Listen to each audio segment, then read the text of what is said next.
Shalom murid-murid terkasih, bagaimana kabar kalian hari ini? Sudahkah kalian mengucap syukur kepada Tuhan pagi hari ini? Mari kita belajar senantiasa bersyukur kepada Tuhan atas segala hal yang Tuhan sudah berikan kepada kita. Anak-anak, sebelum kita memulai aktivitas hari ini, mari kita sama-sama belajar kebenaran firman Tuhan yang diambil dari Lukas 11 ayat 5 sampai 8. Demikian firman Tuhan. Lalu katanya kepada mereka, "Jika seorang di antara kamu pada tengah malam pergi ke rumah seorang sahabatnya dan berkata kepadanya, 'Saudara, pinjamkanlah kepadaku 3 roti, sebab seorang sahabatku yang sedang berada dalam perjalanan singgah ke rumahku dan aku tidak mempunyai apa-apa untuk dihidangkan kepadanya.' Masakan ia yang di dalam rumah itu akan menjawab, 'Jangan mengganggu aku, pintu sudah tertutup dan aku serta anak-anakku sudah tidur. Aku tidak dapat bangun dan memberikannya kepada saudara.'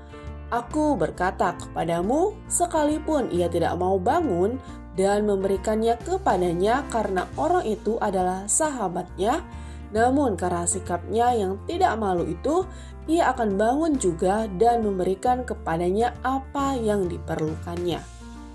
Anak-anak, apakah kalian memiliki seorang sahabat? Jika sahabat kalian suatu hari membutuhkan sesuatu yang sangat penting dan meminta kalian untuk membantu mereka, apakah kalian akan mengabulkan permintaannya? Ibu percaya kalian pasti akan mengabulkannya. Bacaan firman Tuhan hari ini mengajarkan kepada kita tentang doa. Tuhan Yesus memberikan perumpamaan tentang seorang yang pada tengah malam, pada waktu orang sudah tidur, datang ke rumah sahabatnya dan meminta bantuan kepadanya. Walaupun hari sudah malam dan sudah waktunya beristirahat, tetapi sahabatnya itu pasti akan mengabulkan permintaannya. Alasannya adalah karena dia adalah sahabatnya. Tetapi bukan hanya itu. Bahkan kalau itu bukan sahabatnya, dia tetap akan memberikan apa yang diminta karena melihat kegigihan orang yang memintanya. Anak-anak, melalui perumpamaan ini Tuhan Yesus ingin mengajarkan kepada murid-muridnya tentang ketekunan dalam berdoa. Ada 2 hal yang dapat kita pelajari dari firman Tuhan ini. Pertama, jangan ragu untuk berdoa kepada Tuhan dalam kondisi apapun.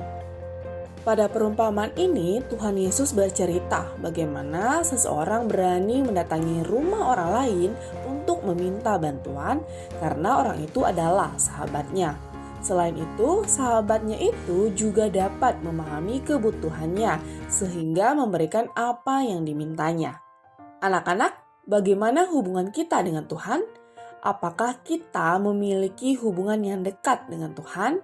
Jika kita memiliki hubungan yang dekat dengan Tuhan, maka kita pun dapat datang berdoa kepada Tuhan untuk mengungkapkan segala kebutuhan kita kapanpun. Kita seperti sahabat yang membutuhkan pertolongan di tengah malam. Kita dapat datang untuk memohon sesuatu kepada Tuhan dalam doa-doa kita tanpa perlu menunggu esok atau hari libur atau hari dan waktu yang spesial untuk datang kepada Tuhan. Waktu tidak menghalangi Tuhan untuk mendengarkan dan menjawab doa kita. Oleh sebab itu, janganlah kita ragu untuk berdoa kepada Tuhan. Tuhan Yesus adalah sahabat yang sangat dekat dan sangat memahami setiap pergumulan kita. Bahkan Dia telah membuktikan diri sebagai sahabat sejati kita yang rela memberikan nyawanya bagi kita sahabat-sahabatnya. Kita patut bersyukur ketika kita boleh menjadi sahabat Tuhan Yesus. Marilah kita terus berusaha menjaga relasi kita dengan Tuhan.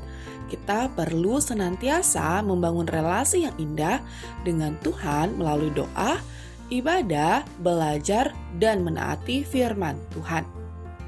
Kedua, yakinlah Tuhan akan menolong sesuai kemurahan hatinya. Anak-anak, Pada ayat 7 memperlihatkan kepada kita bahwa sahabat yang datang pada waktu malam itu mengetuk pintu meminta pertolongan dan pintu dibukakan baginya karena kemurahan hati sang sahabat yang mau membukakan pintu itu baginya. Dari sini kita belajar bahwa pintu itu dibukakan dan pertolongan diberikan bergantung pada kemurahan hati sahabat yang memberikan pertolongan itu.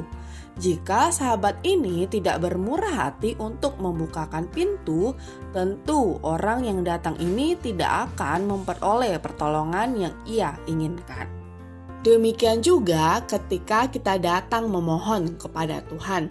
Dalam kemurahannya, Ia juga akan menolong kita. Dan pertolongan yang diberikan berdasarkan pengetahuan akan kebutuhan kita yang baik. Tuhan memberikan sesuai dengan kemurahan hatinya dan apa yang diberikannya itu adalah yang terbaik bagi kehidupan setiap kita sahabatnya. Ingatlah bahwa Dia adalah pribadi yang lembut dan murah hati. Ia akan membukakan pintu atau memberikan pertolongan pada mereka yang sungguh-sungguh memohon dan yakin padanya. Anak-anak, jika kita melihat perjalanan pelayanan Tuhan Yesus selama di dunia, Tuhan Yesus sangat peduli dan memperhatikan kehidupan orang-orang yang lemah karena sakit penyakit, masyarakat kecil yang tidak terpandang di tengah masyarakat, anak-anak, bahkan mereka yang lanjut usia. Semua orang itu dikasihi oleh Tuhan dan menerima kemurahan hatinya. Oleh sebab itu, janganlah kita segan untuk datang kepada Tuhan meminta pertolongan yang sesuai dengan kehendak Tuhan. Percayalah bahwa Tuhan tahu dan selalu menyediakan yang terbaik untuk kita. Ia dapat memberikan apa saja yang kita minta, namun Ia memberikan yang terbaik menurut pandangannya untuk hidup kita. Tuhan Yesus dalam anugerahnya akan menyediakan keperluan kita sebagai jawaban atas iman anak-anaknya. Maka anak-anak, marilah sama-sama terus belajar untuk membangun relasi yang dekat dengan sahabat sejati kita, Tuhan Yesus. Dan yakinlah bahwa Ia, Tuhan dan sahabat yang mengetahui yang terbaik untuk kita, serta yang menolong kita sesuai dengan kemurahan hatinya, memberi yang terbaik bagi sahabat yang dikasihinya. Amin.